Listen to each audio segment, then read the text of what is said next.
Subscribe करें हमारे YouTube channel साधना gold को और पाएं वीडियोस सबसे पहले।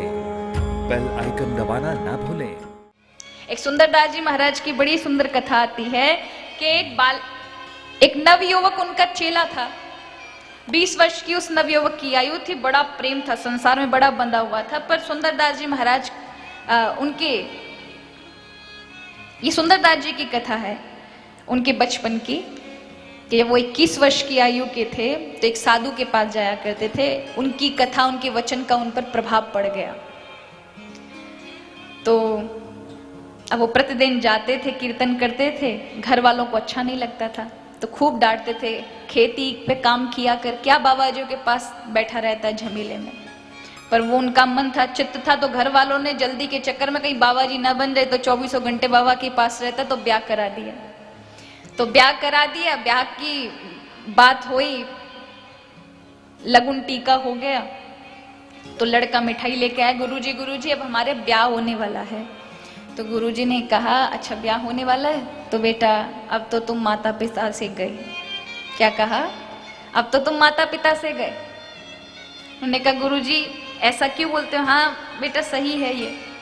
वो सही बात है महाराज। जब जाते हैं, बहू घर में आ जाती, तो पहले जब बहू नहीं थी तो माता जी से पूछा जाता था, मैया घर में घुसते ही बेटा पूछता था, माँ कहाँ है, मम्मी कहाँ है, माता जी कहाँ है, माता श्री कहाँ है, माँ तुमने खाना खाया, माँ भोजन लगा दो, माँ चाय लेकर आ जाए, माँ मुझे ये चाहिए, माँ माँ माँ। और जैसे ही पत्नी के साथ ब्याह हुआ, घर में देवी जी आई। अब माता जी को कोई पूछता नहीं, हमारा सीधे देवी जी के पास जाते हैं घर से घुसते ही।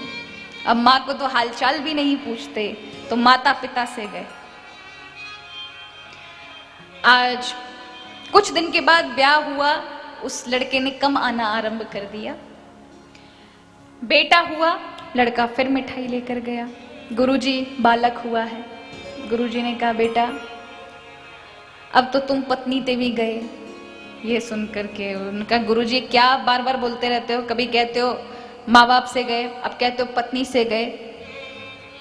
उन्होंने कहा बेटा ये सही बात है, अब बेटा हुआ है तो जो पत्नी के प्रति मोह था वो धीरे धीरे बच्चों पे आ गया है तेरा, अब बच्चों पर आ जाएगा। पत्नी से ज्यादा बच्चों से ज्यादा प्रेम होगा, बच्चों को मैं ही समय व्यतीत करेगा, भजन नहीं बनेगा तेरे से। उन्होंने कहा गुरुजी आप जानते हैं कितना हो, मेरी पत्नी को वो मुझे इतना प्रेम करती है, अगर मैं 1 घंटे भी लेट पहुंच जाऊं तो 10 बार मेरे परिवार में जाके पूछती अभी तक आए क्यों नहीं, अभी तक आए क्यों नहीं, इतना प्रेम करती। मेरे माता पिता, ऐसे माता पिता मेरे लिए जान तक दे दें। आप क्या जानो, आप तो बाबा जी बन गए फक्कड़। कोई घर बार हो तो समझ में आती, वैरागी बन गए। अब क्या जानो घर और परिवार की कीमत क्या होती है, माता पिता कितना प्रेम करते हैं, पत्नी कितना प्रेम करती है, बालकों में क्या आनंद है। बातें तो ऐसी बना देते हो, पत्नी से गए, माँ बाप से गए, बेटे से गए। उन्होंने कहा देखो बेटा तुम जल्दी समझ लो तो अच्छा है, सब मोह माया है, केवल मोह का पर्दा पड़ा इसलिए तुमको ऐसा लगता है, पर सच में किसी में प्रेम नहीं है। कहने लगे नहीं महाराज मैं आपकी बात नहीं मानता। बोले नहीं मानते तो मैं माननी पड़ेगी, ये बात सत्य है। अगर तुम्हें विश्वास ना हो तो तुम्हारे परिवार का परिचय करके दिखाऊं कि सब तुम्हें कितना प्रेम करते हैं। कोई तुम्हें प्रेम नहीं करता। उन्होंने कहा महाराज ऐसा नहीं हो सकता, आप कैसे भी परीक्षा ले लें, मैं इस बात को आपको दावे के साथ कह सकता हूं, मेरा परिवार मुझसे कितना प्रेम करता है ये तो मैं ही जानता हूं, और आप परीक्षा ले तो आप भी जान जाएंगे। महात्मा जी ने कहा तो फिर 1 महीना हमको दो, हमारे साथ प्रतिदिन आया करो, 4-4 घंटे का बैठ के अभ्यास किया करो। ने कहा ठीक है महाराज, दिया। अब साधु ने उनको श्वास रोकने का अभ्यास सिखा दिया। 1 महीने बाद कहा बेटा जाओ, घर जा करके सीढ़ियों पर चढ़ना, अचानक से गिर जाना और सांस रोक लेना, फिर हम आए तभी श्वास खोलना है तुमको, उससे पहले मत खोलना। उसने कहा ठीक है गुरुजी। गया घर में, पत्नी से कहा मुझे भोजन चाहिए, माँ से कहा माँ मेरे सिर में थोड़ा तेल लगा दो। अब दोनों माँ और बहू की रसोई घर में थी, किचन में थी। तो इतने में मारा सीढ़ियों पर चढ़ता उनके समक्ष और धड़ाम से जाके नीचे गिरता है। वो सब दौड़ते हैं, तब तक तो वो श्वास रोक लेता है। अब बहू सांस के पास, नाक के पास देखती है हाथ रख करके, नहीं अब तो दहाड़ मार मार के रोती, मेरे पति गए। अब अंदर बैठा बैठा सोच रहा होता देखो मेरी पत्नी कितना रो रही है, और महात्मा पागल बोलता है कि कोई प्रेम ही नहीं करता है, माँ रो रही है, माँ के बाल बिखर गए, मेरा बेटा चला गया, मेरी आंखों की ज्योति चली गई, कैसे जीऊंगी मैं।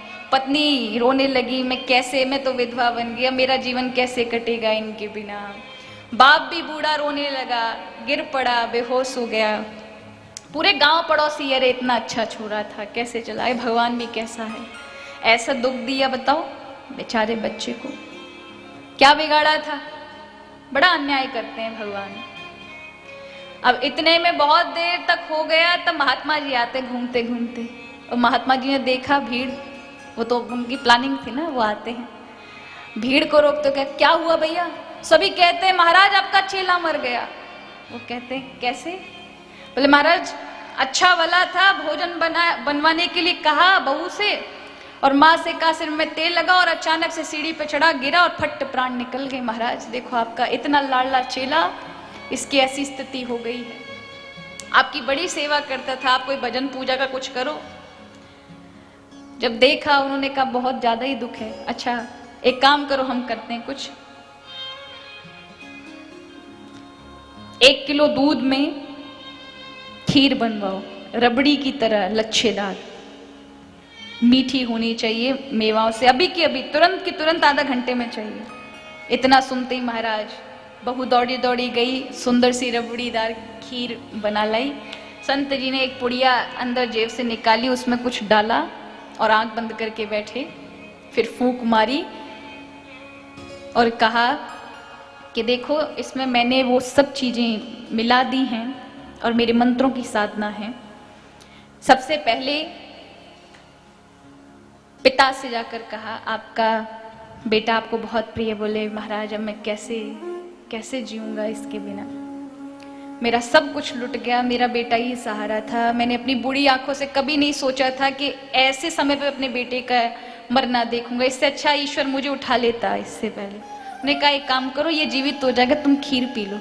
अच्छा महाराज खीर पीने से ये जीवित हो जाएगा। हाँ ये हमारे मंत्रों की, हमारे जीवन भर की तपस्या की साधना है, आप पियोगे ये जीवित हो जाएगा। अच्छा महाराज तो पूरी पी लें। हाँ पूरी पी लें आप, पर एक शर्त है, आप पिएंगे आप मर जाएंगे, ये जीवित हो जाएगा। जो ही कहा। महाराज क्या कहा आपने कि आप इस खीर को पिएंगे आप तो मर जाएंगे, लेकिन आपका बेटा जीवित होगा। वैसे भी आपने पूरी उम्र की तो सारी चीजें देख ही ली, अब काहे को जीवित हो, आपका बेटा कम से कम जी लेगा, अपने सुख भोग लेगा। वृद्ध खीर का वो जो कटोरा होता है उसे रख देते हैं और कहते हैं महाराज वो तो सही, अब जो गया सो गया, वो दोबारा लौटकर तो आने से रहा। अब मैं अगर मर गया तो मेरी बुढ़िया को कौन देखेगा। बहू बेटे तो अपने कमरे में रहेंगे, मेरी बुढ़िया के तो लेने के देने पड़ जाएंगे, आपको कोई नहीं देखेगा। अब कोई नहीं देखता तो बाद में क्या देखने का क्या भरोसा। इसलिए महाराज मैं तो ये सोचता हूँ भगवान ने जो किया है उनकी मर्जी है बस। उन्होंने कहा ठीक है। माँ रो रही थी बेटे को देख देख कर, बहुत फूट फूट के पागलों की तरह। महात्मा जी गए, मैया आप बहुत प्रेम करते हो, आपका इकलौता पुत्र है। बोले महाराज कुछ करो, मैं आपके पैर पड़ती हूँ, इसे जीवित कर। ने कहा हमने कर दिया, ये खीर पी लो, आप मर जाओगे इसको पीने के बाद, पर वो जीवित हो जाएगा। महाराज ये कैसी बात है, पीने के बाद मैं मरूंगी ये जीवित हो जाएगा। अब माँ हो आप तो पी सकती हो, आप मर जाओगे ये जीवित हो जाएगा, इतना तो कर ही लो, आपने तो अपना जीवन काट ही लिया। तो माँ कहती है महाराज अगर मैं मर गई तो मेरे ये बूढ़े डोकरे को कौन देखेगा, बूढ़े पति को कौन देखेगा, इसलिए मैं नहीं पी सकती। बाल फफेड़ कर जो उनकी धर्म पत्नी दुखी होकर रो रही थी, बहुत कष्ट में थी, देख देख करके सभी लोग देख करके परेशान थे किस प्रकार से इसका जीवन गुजरेगा। जब उससे कहा कि आप इनकी धर्म पत्नी हैं, आप कि तो ये जीवन के आधार हैं, आप पी लीजिए, आपको पीते ही आपकी मृत्यु हो जाएगी लेकिन ये जीवित हो जाएंगे। इतना सुनते ही पत्नी सोच में पड़ जाती है। वो कहती है कि अगर महाराज मैंने पी भी लिया, अगर मैं मर गई, मेरे पति जीवित हो गए तो मेरे जीवन का क्या रहा, मैंने क्या सुख भोगा। मेरे पति दूसरा विवाह कर लेंगे, उनके माता पिता इन्हें कुंवारा तो रखेंगे नहीं ना पूरे जीवन भर, इनके लिए दूसरा विवाह कर देंगे, तो दूसरा विवाह करेंगे और बाल बच्चे होंगे, पर मुझे क्या सुख मिला उसमें? मेरा तो जीवन ही चला गया, इसलिए मैं नहीं मरूंगी। मैं तो अपने बच्चे के आधार पर जी लूंगी, जो मेरा इकलौता पुत्र है, इनके बिना काट लूंगी, उसके आधार पर अपना पूरा जीवन गुजार दूंगी, उसको पाल लूंगी, पर मैं खीर नहीं पीऊंगी। उन्होंने कहा, पड़ोसियों तुम में से कौन प्रिय है जो प्रेम करता है? आप कोई पी लो तो आप मर जाएंगे, ये जीवित हो जाएगा। पड़ोसी हमारा क्या रिश्तेदार है, ये इसके माँ बाप नहीं पी रहे, हम का पियेंगे, सब हमारे हट गए। तो संत जी ने कहा, तो फिर कोई नहीं पीते तो हम ही पी लें। इतना सुनते महाराज सब उठ खड़े हुए। महाराज आपका तो जीवन ही परमार्थ के लिए, अगर आपने पी लिया, अगर आप मर भी गए ना तो आपका मंदिर बना देंगे, भंडारा कर देंगे, सब कुछ कर देंगे। आप तो बस पी जाए महाराज, बस आप तो भक्त वत्सल हैं, आप तो भगवान के स्वरूप हैं, अपने चेले को बचा लीजिए। संत जी ने महाराज पी लिया। अब महाराज सब जय जयकार कर रहे हैं, अब प्रतीक्षा कर रहे हैं ये छोरा जगे और महात्मा जी मरे। किसी को दुख नहीं महात्मा जी का, महात्मा जी मरे या गिरे, पर छोरा जीवित होना चाहिए। महात्मा जी ने हल्का सा उसकी जो गर्दन के पास नाड़ी थी उसको दबाया, श्वास चालू हो गया और संत जी चले गए मौन होकर के। जो ही महाराज बालक जगा, क्योंकि वो तो पहले से सारी क्रिया देख रहा था क्या क्या हो रहा है। अब जैसे ही बालक उठा, देख के महाराज सब दौड़े। पिता कहता है, बेटा बेटा मैं तो तेरे बिना अधूरा था। माँ कहती है, बेटा तेरे बिना तो मेरे प्राण निकल जाते। पत्नी कहती है, मेरे जीवन के आधार थे, आपको क्या हुआ? वो कहता है, मैंने सबको देख लिया, सब बनावटी, कोई मेरा अपना नहीं है। और वही आगे चलकर सुंदरदास नाम के दिव्य महात्मा बने। उन्होंने उसी समय गुरुजी के समक्ष आकर कहा, गुरुजी आपने मेरे ये चक्षु खोल दिए कि मैं मोह में था, मैं ममता भाव में था, कि मेरे पास एक ज्ञान का पर्दा पड़ा था जो मुझे सत्यता नहीं दिखाई दी।